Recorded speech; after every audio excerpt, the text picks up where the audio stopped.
Hello everyone, हमने कल agreed person को समझ लिया था। आज हम रिस्पोंडेंट को समझेंगे। रिस्पोंडेंट जो कि क्यू में डिफाइन है, जो कि बात करता है इसमें means any adult male person who is और has been in a domestic relationship. तो मैंने आपको बताया था कि इसमें पहले था ये एनी एडल्ट मेल, लेकिन ये 16 में इसको क्या कर दिया, स्ट्रक कर दिया कोर्ट ने, यानी सुप्रीम कोर्ट ने। और यहाँ पर एनी पर्सन आ गया है। जो ध्यान रखना है, और वो जो केस है जिसमें इस कोर्ट ने ये जजमेंट दिया है वो है हीरालाल हरोसरा का केस, 2016 का है। आप इसे देख सकते हैं गूगल पे, जिसमें कोर्ट ने कहा कि ज़रूरी नहीं है कि यानी एडल्ट मैन ही हो, वो मेल फीमेल कोई भी हो सकता है, जैसे कि मैंने एग्रीड पर्सन में एग्जाम्पल से समझा रखा है। Is it clear? तो ये फिर उसके बाद क्या कह रहे हैं, प्रोवाइजो में ये कह रहे हैं कि provided then that an agreed wife, ठीक है, वो वाइफ भी वाइफ या फिर फीमेल लिविंग इन रिलेशनशिप, जो कि क्या है, रिलेशनशिप में रह रही है, in the nature of a marriage में ऑल्सो फाइल अ कंप्लेंट। अब यहाँ पे ये भी ध्यान रखना है, against a relative of the husband और द मेल पार्टनर। ठीक है, ये जो है इम्पोर्टेंट है ध्यान रखने के लिए। लेकिन ये जो मेल फीमेल मतलब एनी पर्सन वाला है, ये आपको एग्ज़ाम में पूछ सकता है। अब उसके बाद जो आता है शेयर हाउस होल्ड की हम बात करें, जो कि आपका एस में डिफ़ाइन है। शेयर हाउस होल्ड को वैसे तो उन्होंने बहुत लंबा इसमें समझा रखा है, लेकिन मैं आपको कुछ शब्दों में ही बता देती हूँ। यहाँ पर मतलब ये है कि जो एग्रीव्ड पर्सन है, ठीक है, और जो रिस्पोंडेंट है, वो दोनों साथ में रह रहे हैं या किराए पे, तो वो क्या हो जाएगा, शेयर हाउस होल्ड। यानी कि या तो वो साथ में रह रहे हैं, या फिर ओन्ड है, या फिर वो टीनेंट है। तो जैसे भी वो रह रहे हैं, लेकिन वो साथ में रह रहे हैं, डोमेस्टिक रिलेशनशिप में रह रहे हैं, जिस जगह रह रहे हैं, जहाँ रह रहे हैं, तो उसको क्या कहेंगे, शेयर हाउस होल्ड कहेंगे, इन वन वर्ड। बाकी आप इससे और पढ़ेंगे तो आपको क्लियर हो जाएगा। अब उसके बाद जो मेन शुरू होता है डोमेस्टिक वायलेंस, वो होता है आपका चैप्टर 2 से, जो कि बात करता है डोमेस्टिक वायलेंस की, कि क्या क्या डोमेस्टिक वायलेंस होता है, यानी किस चीज़ को आप कहेंगे कि ये डोमेस्टिक वायलेंस हुआ है। तो यहाँ पे सेक्शन 3 में इन्होंने समझा रखा है। इसको हम 4 भागों में डिवाइड कर देंगे।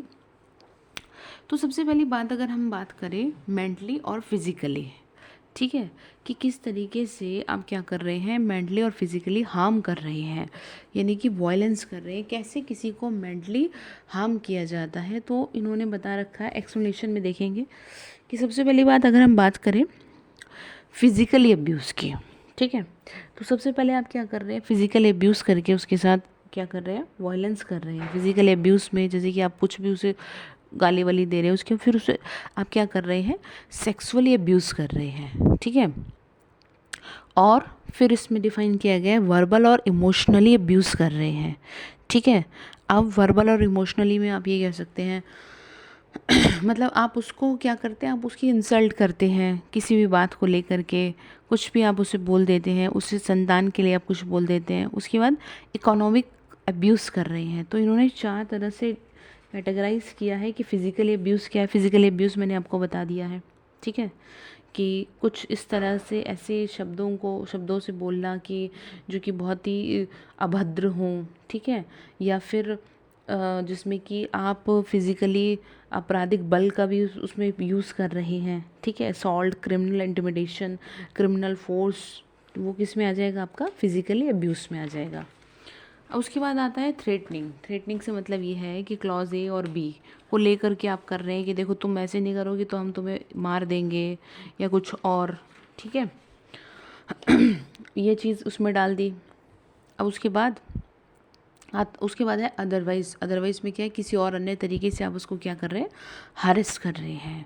मतलब कुल मिला के सबसे पहली बात मैंने आपको बता दिया, आप इंजरी हार्म कर रहे हैं इस तरीके से, ठीक है। अब इसमें हरेसमेंट में अगर हम बात करें हरेसमेंट की, तो आप डॉरी को लेके हरेस करते हैं या वैल्यूएबल सिक्योरिटी को लेके हरेस कर रहे हैं उसको, ठीक है, कि ये सारी चीज़ें जो है आप हमें दो या आपने कुछ दिया नहीं, इस तरह से करके इन्होंने बता रखा है। आप इसमें देखेंगे तो समझ में आएगा, जैसे कि किसी दहेज या अन्य संपत्ति या मूल्यवान प्रतिभूति के लिए कि भाई तुम ये लेकर के आओ अपने घर से, नहीं तो हम तुम्हें मार डालेंगे, हम तुम्हारे साथ ऐसा व्यवहार करेंगे, ठीक है। बहुत सारी फिज़िकली मेंटली तरीके से हरेस करना। तो पहले मैंने आपको बता दिया है, ठीक है, मेंटली।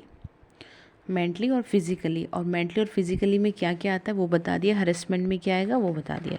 उसके बाद आता है इकोनॉमिक अब्यूज़। इकोनॉमिक अब्यूज़ में आप कैसे कर रहे हैं, डिप्राइव कर रहे हैं आप उसको, ठीक है, डिप्राइव कर रहे हैं उसको आप, या फिर डिस्पोज कर रहे हैं, या फिर प्रोहिबिट कर रहे हैं। Deprive it means financially resources के लिए आप उसको क्या कर रहे हैं, तंग कर रहे हैं, जो कि उसका खुद का हो सकता है, ठीक है, या उसका खुद का है, उसकी खुद की प्रॉपर्टी है।